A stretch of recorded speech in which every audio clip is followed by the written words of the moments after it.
मध्य प्रदेश की शिवराज सरकार एक तरफ तो आदिवासियों का विकास करने और उनके साथ खड़े रहने की बात करती है और दूसरी तरफ सरकार के अधिकारी ही आदिवासियों की बस्तियां उजाड़ने में लगे हैं।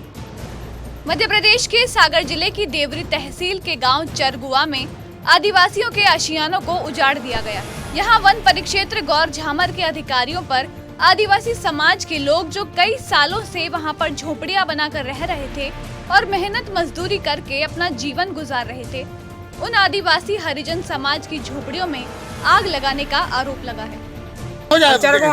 चरगुआ से आज क्या घटना घट गई आप लोगों को? अब घट गया कि उन्हें आग ही लगा दिया। किसके द्वारा लगाई? अब 2 बेर किसके द्वारा? अब किसके द्वारा नहीं के द्वारा लगाई। कौन लोग आए थे जिन्हें आग लगाई? पुलिस वाले नहीं, जंगल पुलिस वाले सोई हाथी।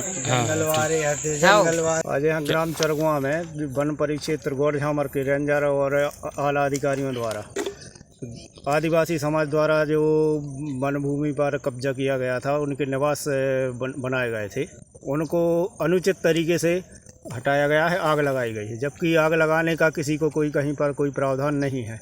हटाते पहले से इन लोगों को भी कोई सूचना नहीं दी गई, नोटिस भी तामील नहीं किए गए, कोई किसी भी प्रकार की कोई सूचना नहीं दी गई।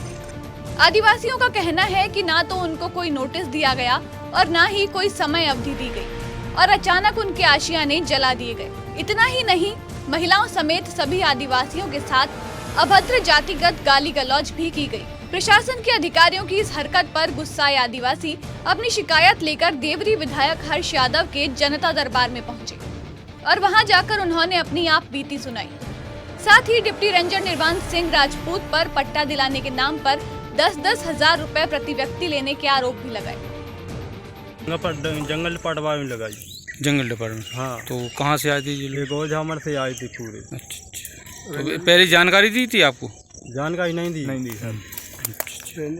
इसमें क्या कोई अधिकारी में रेंजर वगैरह थे? रेंजर भी थे। चावल, आटा और ये तिली उड़दा, तो अब जी सब रखे हुए थे। पूरा राशन पानी सर। अच्छा, क्या हुआ इसका? वो जल गया। अच्छा। निकालने तक नहीं दिया। अब क्या चाह रहा है आप? क्या शासन से कुछ मांग है आप लोगों की? शासन से मांग है 2 वक्त की रोटी कमाने के लिए, बस दे देंगे। पीड़ित आदिवासियों ने ये भी बताया कि चौकीदार और डिप्टी रेंजर आए दिन पार्टी के लिए पैसे मांगते थे और कहते थे कि पैसा नहीं दिया तो झोपड़ी समेत हटा दिए जाओगे।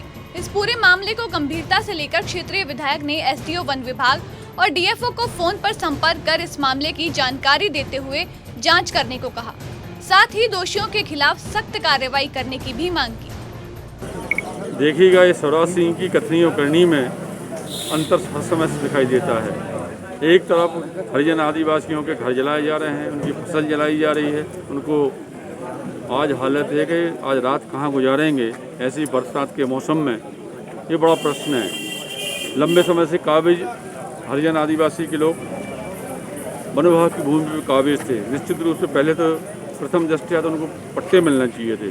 मध्य विभाग की बात है, संबंधित डिप्टी रेंजर ने पैसे भी लिए, 5,000 10,000 रुपये भी लिए और आश्वासन लगातार देता रहा। उनके चौकीदार लगातार बीच में आदिवासियों को प्रताड़ित करते रहे, शराब के नाम पे, मुर्गा के नाम पे पैसा मांगते रहे, जैसा कि उन्होंने कहा। अधिकारी हो, इनके खिलाफ हम लोग कार्रवाई करेंगे। मैंने अभी संबंधितों के संबंध में ज्ञापन भी दिया है एसडीएम महोदय को, और कार्रवाई का, क्योंकि एसडीएम अस्वस्थ हैं, तहसीलदार जी ने वो ज्ञापन लिया है, उन्होंने आश्वासन दिया कि हम जांच करवाएंगे और जांच में क्या रिजल्ट आता है, यदि हम लोगों के संतोषजनक परिणाम नहीं आएंगे तो कार्रवाई हम लोग आगे भी करेंगे। विधायक ने कहा कि अगर जल्द ही वन विभाग के लापरवाह अधिकारी और वन स्टाफ टीम पर कार्रवाई नहीं की गई तो आंदोलन किया जाएगा और वो हर कदम पर अपने आदिवासी भाइयों के साथ पूरे दम के साथ खड़े रहेंगे।